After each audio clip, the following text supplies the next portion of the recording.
Hey guys, welcome back to Iron Game Chalk Talk. I'm your host, Ron McKeefery, and this is episode number 46. Iron Game Chalk Talk is a weekly podcast where I bring you experts in the field each week to talk a little shop about the strength and conditioning profession. If you've not already done so, please make sure you join my mailing list at ronmckeefery.com, where you'll get weekly emails each week letting you know about the latest guests as well as anything else that I have going on. Or you can subscribe to us on iTunes or YouTube to get each episode each week. On the website, additionally, there's all the show notes from each episode, so make sure you check there at ronmckeefery.com for all the links and anything that we mention in each episode. This week, I'm very excited to have Mark Watts with us. Mark Watts is the Director of Education for EliteFTS. He's a former head strength coach at Denison University, a competitive powerlifter, and probably most impressive is that he's a former Marine as well. So really excited to have him on the show. We talk a little bit about his experience, how he's gotten to where he is currently at EliteFTS, his experience at Denison where he ran a great internship program. That's how I additionally met him or first met him. We talked quite a bit of shop about that, and just an all-around great guy, one of the good ones in the profession, and doing some really neat things as the education director there at Elite. I know you're going to enjoy this episode, but before we get going, I want to make sure that we recognize our sponsors, EliteForm and Ignition APG. This week, we're going to highlight EliteForm. EliteForm is a sports science company that's doing some phenomenal things, producing some great products to help track workouts, and so they get their power tracker, where it's actually a video camera system that's measuring velocity and power output. They have their strength planner, and then their paperless system, where basically you're able to create workouts and then push it to an app so that your athletes either in the weight room with an iPad or something, some sort of tablet where you can get the workouts to them, or obviously when you're dealing with athletes from afar. So I'll show you just how easy the strength planner program is to use. I've logged into my account. What you'll first notice on the left-hand side here is a navigator. In the navigator, we have workouts, athletes, and reports. And I can very easily add a workout or edit a workout. And that's what I'm going to show you from here, just to make time a little bit easier here. I've pulled up my developmental program. This is just a 20-week program that I'm building out right now for our incoming freshmen. And so I got cycle 1, 4 weeks. I got cycle 2. And I'm able to break down each week into days, and then obviously the lifts. So when you get into just a lift situation here, you've got some fields that you're able to add in the different exercises, set reps, all those types of things, and it's very simple to build out then. So if I wanted to change power clean to say bench press for whatever reason, that's simple. If I wanted to turn around and add an exercise, I would just hit the plus and add an exercise that I didn't have in my library. I can set reps, whatever I want it to be. Let's say I want to go 50%, 55%, 60%, 65%, and 70% on my load. Based off my athletes, I got a whole field where I can put in all their data, their testing data each time. I can put in any directions that I would want. I could say superset with, Superman jacks or something. And then I simply just close this out, and I would go to strength cards here to generate cards. So I could add as many athletes in as I want. I simply just assign an athlete. I can do the entire team. I can go down and find whoever. So let's say I'll go with Fred, one of my assistants here. I add him to the workout. And let's just say I just want to print Fred's card. So I'll check him, hit print. I can easily do the entire team. I want to do all the days for that week. I want to get it on either a 4-day, a single day, or a week card. So let's just keep it a 4-day card. And I simply hit print. And what will happen is it will generate a workout card, PDF of a workout card, and that could be, again, as many as we've selected. And without any kind of Excel, you going in and setting up cells and all those types of things, it automatically generates a workout card with numbers for the workout.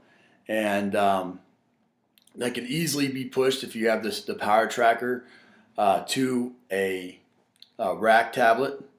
You can produce PDFs like this to put into manuals or to simply use in your workouts. Or you can use the paperless system where you're pushing it to an app on your phone or something along those lines. So depending on the situation that you're in, if you have athletes that go home for the summer, this is a great solution. So if you'd like to try the Strength Planner out, skipping the guys at EliteForm are giving a free 30-day trial.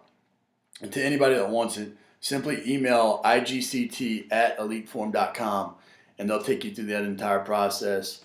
And it's very intuitive, very easy to use, and I've been pretty impressed with it.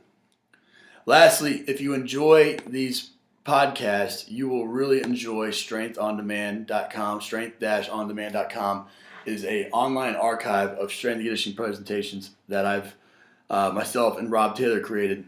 And we really created it because it was a product that we wanted to simply use. And what's great about it is you can continue to sharpen the sword. You can continue to learn on your time anywhere you can have access to an internet connection. So if you are interested in that, check out strength-ondemand.com. Sit back and enjoy this episode. I'll see you on the flip side. All right, guys, sitting here with Mark Watts. He's the education director with Elite Fitness, and just a guy that's putting out a lot of great information lately, and a guy that I've gotten a chance to know over the years, and real excited to have you on the show, buddy. Thanks for coming on. Well, it's an honor, Coach. I appreciate it. Hey, Mark, for the guys that don't know you as well, give us a little bit about your background, kind of how you got into strength and conditioning, and where you're currently at. Well, my journey was a little bit different than a lot of people. I grew up in Pittsburgh. I played in inner city high school, played football there, and I wasn't probably the most stellar student. So my choices were running pretty thin. So I ended up enlisting in the United States Marine Corps. Was with 3rd Battalion, 8th Marines down at Camp Lejeune. Was there, and one thing I realized is I wanted to play college football. I wanted to, once you're, it was an honor to serve my country, and but once you're in that situation, you understand. You get a better perspective of what you want to do with your life and what kind of impact you want to make. And so my goal was once I got out was to go to college and play college football. I missed it that much, and so I ended up got out of the Marine Corps. Had to go to community college just to get some grades enough to get in. But went to Clarion University, walked on there, and that's really where it started. And I think I got a passion for right around that time when I was playing. I started to, I was a 5'4", 240-pound walk-on nose guard that didn't play very much, but I had a passion for it. I loved every minute of it, and I tried to embrace the process before I even knew what that really meant. And that got me into student coaching. So I knew I couldn't play. I was getting, and at that time, I was getting to be 24 years old, so it was it was tough to physically. To withstand that, what I was doing. But I got into powerlifting. At that time, I was, really influenced by Louis Simmons, as most of us were, and reading all Dave Tate's stuff on, before it was even EliteFTS, it was deepsquatter.com. And I got into that. I had a passion for it, and I love the strength part of it as well, and the performance. But I coached GA'd, got my master's in elementary education, and then really was a football coach, and that was really my segue. People ask about how you get into it, and that was my segue. Was because there's a lot of small schools that they don't really have the money, the budget to have a full-time strength and conditioning coach. So who ends up doing it? One of the assistant coaches. So I ended up getting into that, and I was in a situation where I was a football and strength coach. I went to Allegheny College, coached there for a year, and then went to Denison University.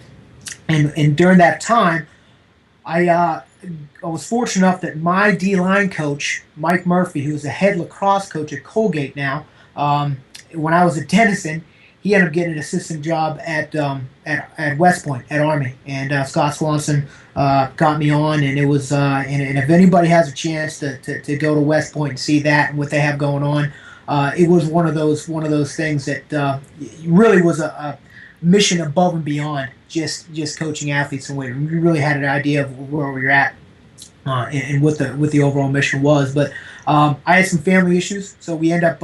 My wife and I end up coming back to Ohio. Went back to Denison, but in the meantime, before I went to Army, I ended up interning at Tulsa.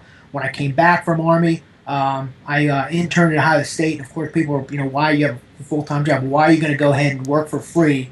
And I was in a situation where I was on a 10-month contract. I was able to do that. Right. But that was the thing I think I realized, that if I had any shot of continuing that career, that's what I needed to do. So, and really, I was at Denison for about 10 years, and I was doing strength and conditioning for all 23 sports, and I was still the defensive line special teams coordinator, and also I did travel. I was basically football operations, so recruiting and everything else, and I was teaching classes. So it was the epitome of being stretched a little too thin, and it was a little disappointing because it's great with getting into all that stuff. But when you know in your heart that you're not doing the best job you possibly can at each one of those, right, that's where it really got into the way, and really at some point I knew that because I have 2 young children, I knew that I had to try to get to a position where I can spend a little bit of time with them. And I sent Dave Tate an email, and I just basically said, I'm going to miss every shot I don't take, was the title. It was a subject line. And I said, I gave him a proposal. I said, I don't know if this is something that you would look forward to, that you need, or if I'm even the best person for the job. But over a course of a few months, we had several meetings as far as how this position would happen. And it really is the best of both worlds. I'm really able to stay involved in the profession, and at the same time, work for a company that has a mission that really, live, learn, pass on is not just the motto. That's just something we do. And one of the most rewarding things I've been able to take over, not just interviews and articles, but in being involved a little bit in sales, but really our Make-A-Wish manual, our Learn to Train, our Programs at Work manual, and our Learn to Train seminars, where all those proceeds go to the Make-A-Wish Foundation. And it's staggering with a company our size, the amount of money that we've been able to raise for that, and to be a part of that, it's been really rewarding. So, like I said, I miss mentoring young people, but at the same time, this is, I couldn't have dreamed of a better job to have. I'm really fortunate in that sense. No doubt. I know, we've all benefited from a lot of the material that you've been putting out right now, and so I think it was a stellar hire by EliteFTS's part, and really appreciate your efforts in helping to continue to spread good messages out there, and I think you answered kind of why you took the job, but one of the things that has been eye-opening to me, and we've talked about quite a bit on the show here, is getting outside of the 4 walls of the weight room, and to learn and to really grow as a strength coach, and I know when I made that switch to kind of really, expand myself outside of just reading, journals and strength and conditioning books and things along those lines, to leadership and business and all these types of things, I really grew and became a much better strength coach. What are some of the things that you've learned, by working at EliteFTS that have made you a better strength coach? Well, that's the thing. It's you're because when you're coaching, you never really have the time to do those things that you're talking about. You never really have, because I talking to a bunch of coaches, and sometimes young coaches that are in the field, and they're writing all these things, and they're posting all these their blogs, and have their own methods and all these things, and they're doing all these things, but the coaches that are in the weight room, in the trenches, and work in those long 12, 14-hour days don't really have the time to write about it or to make videos that for everybody to benefit from. They don't really have the time to do it because they're coaching. Right. So it was just interesting because that's really the unique part of my job, is that I do have the time now. I do have the time to try to get that information, try to translate that, try to get into a format where people can understand. And the fortunate thing is, because the biggest thing learning now is really, there was so much, I was so naive about the business aspect of it, the web aspect of it, and really the marketing and the image. And one thing that it's funny because when you're in the next office away from Dave Tate, you really there's always something that I hope people can work for somebody that will have the balance. And it's hard to do that. It's hard to find someone that won't micromanage you, but at the same time be able to give you the guidance you need to make your mistakes and be able to learn from them yourself. And I think it's a unique situation working for Dave Tate. I was I'm fortunate to work for a guy like Sean Griswold at Arizona State and Scott Swanson at Army. That it's really a rare type of coach that can be able to do that. And the biggest thing that I've learned is that people, what the characteristics of successful people, and it's no different from coaching. And the parallels from coaching to the business world, and I know you know this, Coach. It's unbelievable how many parallels there are where you can take so many things from both, because no matter what, whether it's coaching sets and reps or whether it's business, it's still about people, and it's still about those communication with people, and it's still about, and again, principles based. And I think that there's a lot of companies that come and go. There's a lot of companies that want to attach to a certain community, and really will adapt all their principles based on what the market is. And one thing that's unique about EliteFTS is that the principles are there, the mission's there, and it doesn't waver. And it's going to be learning that you don't ever need to forget who you are and where you come from in order to still at the same time provide the best product you can. So that's the biggest thing that I think I've learned. No doubt. I think one of the things you hit on there was just the branding part of it. When you work for such a strong brand like EliteFTS, and something that Dave Tate, has done such a great job of putting out great information, but protecting what information goes out. Yes, sir. And hiring a guy like yourself and coming in and understanding that. It's not a whole lot different than protecting your brand as a strength coach, and going out there and putting a good product on the weight room floor, and really having principle-based training and being able to convey that in a educated and great way. I think is something that every strength coach needs to take away, because it doesn't always mean, we always talk about it as, program could be the best program on paper, but unless you can get your athletes to buy into it, your coaches to buy into it, your administration to buy into it, you're always going to be fighting an uphill battle, and so that branding aspect is huge, and you touched on the marketing piece even as well. All of a sudden you're in the business world and you're having to use social media and you're having to use websites and things along those lines, and it's all unfamiliar to you. But I challenge strength coaches more and more now to really understand that the more of those types of skills that you can develop and grow in as a strength coach, the better off you're going to be. Not just in the strength conditioning aspect, but we talked about. I stood up in a national conference and spoke on the fact that how many strength coaches retire being strength coaches. It's just not very many. And so if you only have those skills, then you're gonna have a hard time if you're forced out of the profession, which is what happens to a lot of us, unfortunately. The hard part is, guys like myself and you, we think we can change it, so that's why we're doing what we do. But it's a fun aspect. But I can't say that enough. Is getting out and learning different things like outsourcing. I didn't know what outsourcing was, but all of a sudden now, when I need I need a design for a manual that's going out, and I got 3 days because I'm putting out fires all the way up to the third day. Yeah. All of a sudden now I outsourced it to freaking Bangladesh, and I get it in 12 hours as opposed to giving it up to our sports information director, and it takes 2 weeks. Yes. So those are things that can get carried over quite a bit, and ultimately saves you time as a strength and conditioning coach, which is your most precious resource. Oh yeah, and I think that the other thing that's pretty parallel too is that there are certain professions that you're going to be held accountable, and we have we're unique, and our readers and our customers, they at the same time we hold ourselves to a standard, but they also they understand the standard, and anytime you dip below that, whether it's a crappy article or whether it's a product that's not to our standards, that's the type of thing, and it's the same thing with strength and conditioning. When you're just writing on the internet and just explaining how your new really cool technique, there's no really holding accountable. But all of a sudden now, when your name's attached to wins and losses, and you have some people that you have to answer to, like in a collegiate setting, it's a little bit different. That's for sure. No, I agree 100%. when you were at Denison and you had 23 sports and you had all these other responsibilities, obviously that's a daunting task. And, I know for a fact, and we talked about it, even several times about, my internship program and things along those lines.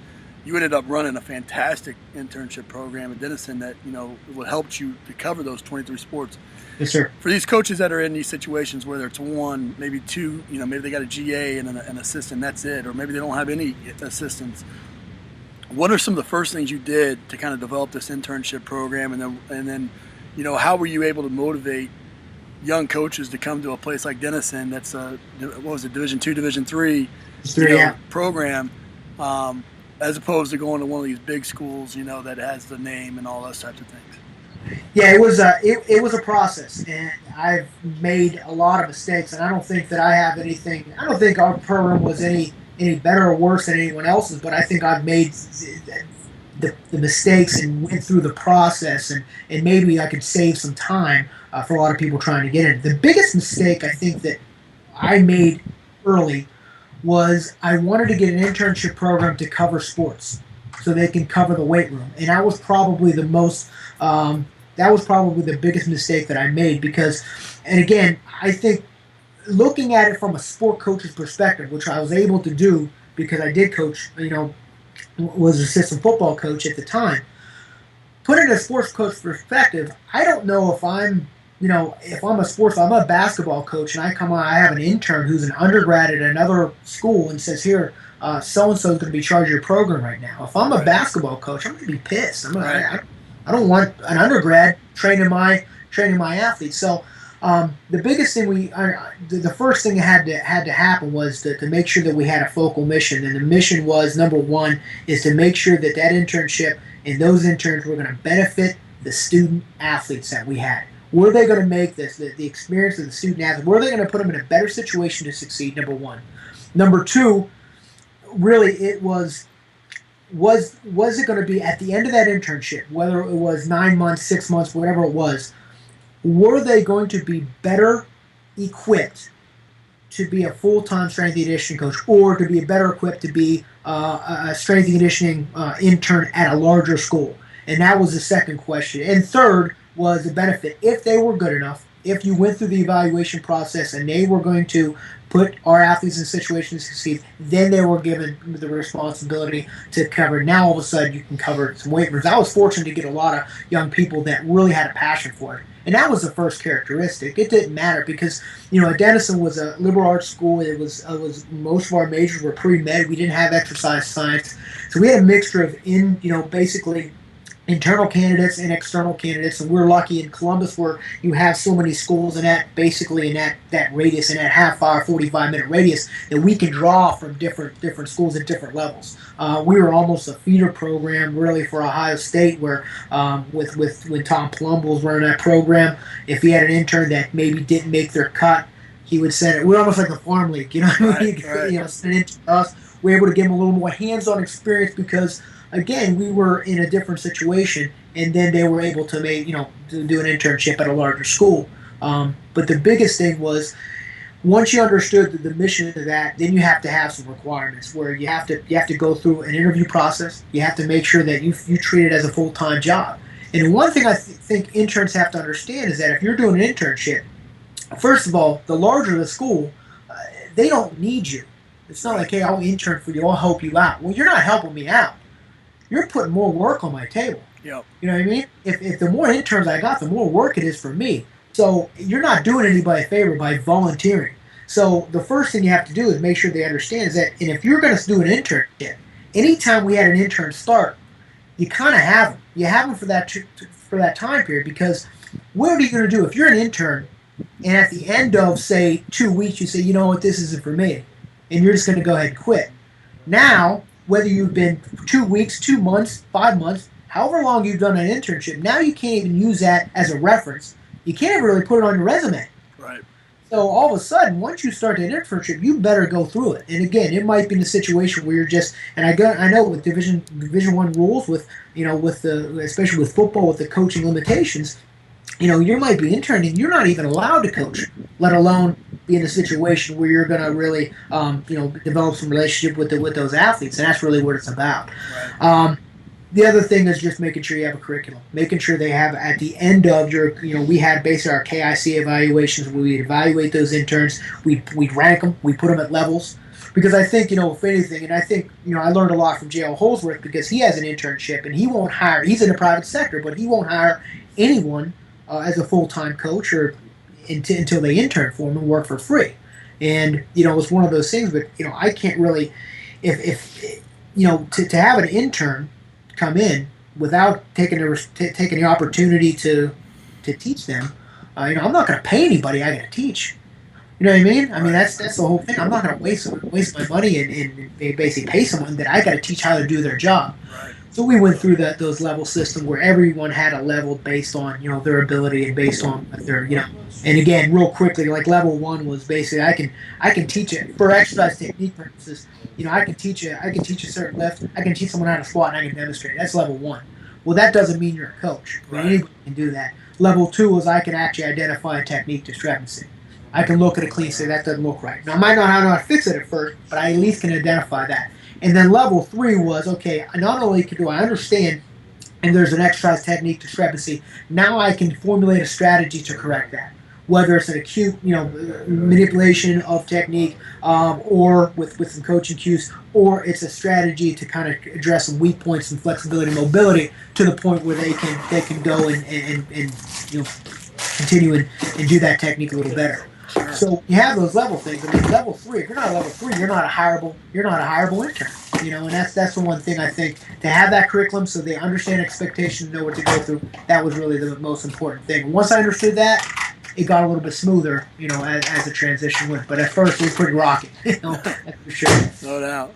Well, I think that the thing that you touched on briefly, but you invested in people.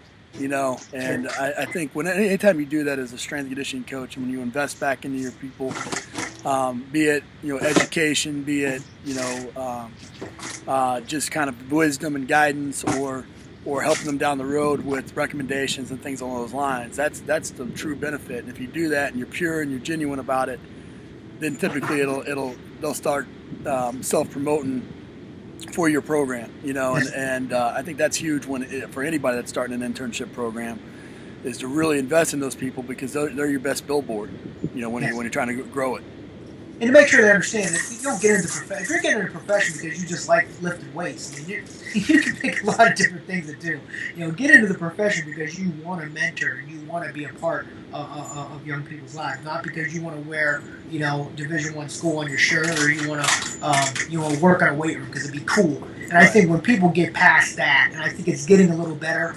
I think that's job 1. That's the first step. If they can do that, it's pretty cool, because there's still a lot of coaches. They get an undergrad in exercise science and they figure they're ready to be a full-time coach. And you and I both know that is not the process. Right. As soon as they understand it, I think it ends up being a better situation for them. Well, that goes back to that presentation that I just gave at the NSCA. I'm giving again at the national convention, but it's there's 3 aspects to be a successful strength coach. One is the technician. That's the guy that likes to lift weights, that can teach the exercise. And that, unfortunately, that's where most of strength coaches are. Is they they're so, they don't see the big picture and they're focused purely on the lifting of the weights. But like we talked about, if you can't get the athletes to do it, doesn't mean anything. Right. So then it kind of comes in the management part. You got to be a great manager.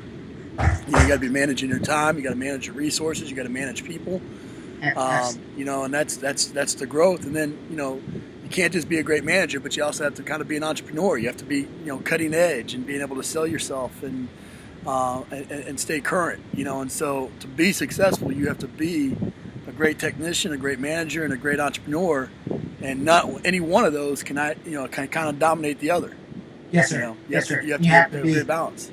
Definitely have to be well rounded. I think the second two you talk about, the management and your and being able to sell your sell yourself and sell your program, sell what you're going to do, because again, you have a lot of you're really an assistant coach for every sport you're working with, and again, right, to be able to manage it, everybody has their optimal program they want to do, and all of a sudden, you get a whole team in there, and they're 15 minutes late, and they're you don't have enough racks for them, and there's all those situations that exactly. you have that trial by fire, and that's really what's going to separate and make the good coaches great, for sure. No doubt, man. Well, We always kind of end these things with some resources, some recommendations. So, I'm eager to hear what you have.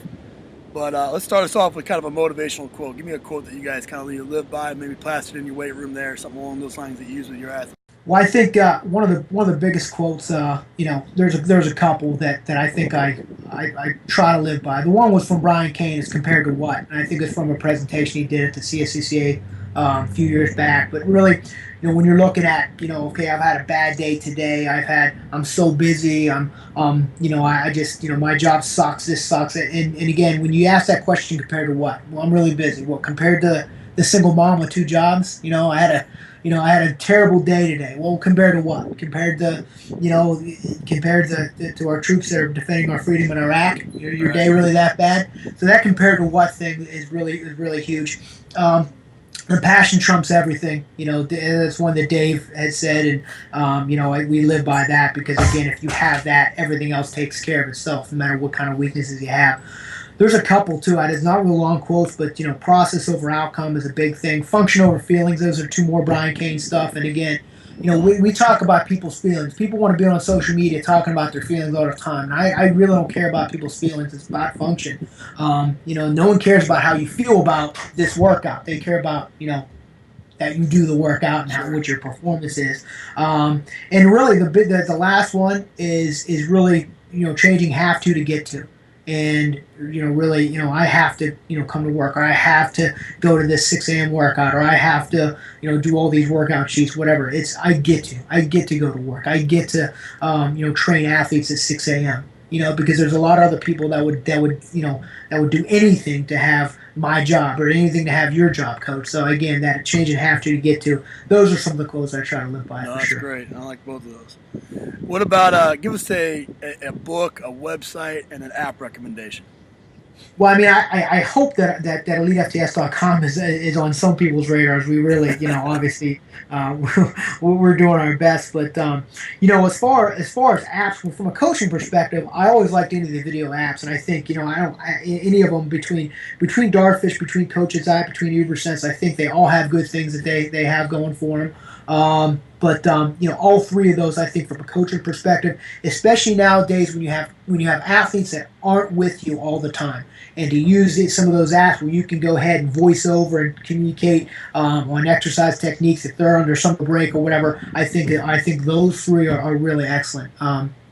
Those are the three probably that I would use the most. As far as like I said, I think part of our job is social media. So that's one thing. But again, I think I would have to say our site. I think there's some others. For me, I probably, instead of other sites really that I go to, because I really don't go to too many. I like the podcast. I think your podcast is excellent. We're trying to do a good job with ours. I definitely like Mike Bull, strength coach. That Anthony Renner does. I think all of those, especially for people that I got an hour commute, and I know that you're traveling a lot. When you're able to put those on iTunes, I think those are really productive. So I definitely like those.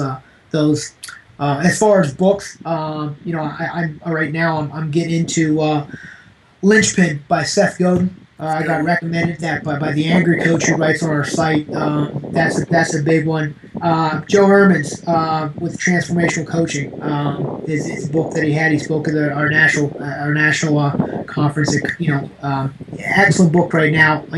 Really the main thing is transformational versus transactional coaching. And then the third one is Coach Connor's strength coach. His book that. Of course, and it's nice to be in a situation where you're looking through, and I'm able to research a little bit for an article here or there. But those are the ones right now that I'm working on. And again, I'm not a very good, I'm a skimmer, and I kind of pick and choose. But those are the ones I think right now. And anything from Lencioni, that's the thing. You can reread all his stuff. So. No doubt. Sure. So. Well, good, man. Well, I truly appreciate you coming on the show and sharing with us. It's an honor, Coach. Man, thanks so much, man. Okay. Okay, guys, a couple quick things before we let you go. Don't forget to check out EliteForm.com or IgnitionAPG.com and let them know how much we appreciate them bringing this show to us for free. It was awesome to have Mark Watts on the show today. Please join me in the comments section at RonMcKeefery.com thanking Mark for coming on the show and sharing his information with us. All the show notes for this episode, as well as the others, with links that were mentioned are on the site as well. While you're there, join the mailing list so that you get updates on new shows and anything else I have going on. If you haven't checked out strength-ondemand.com yet, make sure to do so. It's a fantastic resource and I know you'll love it. Lastly, please subscribe to us on iTunes and YouTube, as well as leave a positive rating and review so that I can continue to bring this show to as many strength coaches as possible. Truly appreciate Nathan Leonard for the latest review, as well as JK478 and Juan and some of the others here, SciTech. This just helps me continue to bring this show to as many coaches as possible. That's it for this week. Be sure to check back next week for another great episode of Iron Game Chalk Talk. Take care.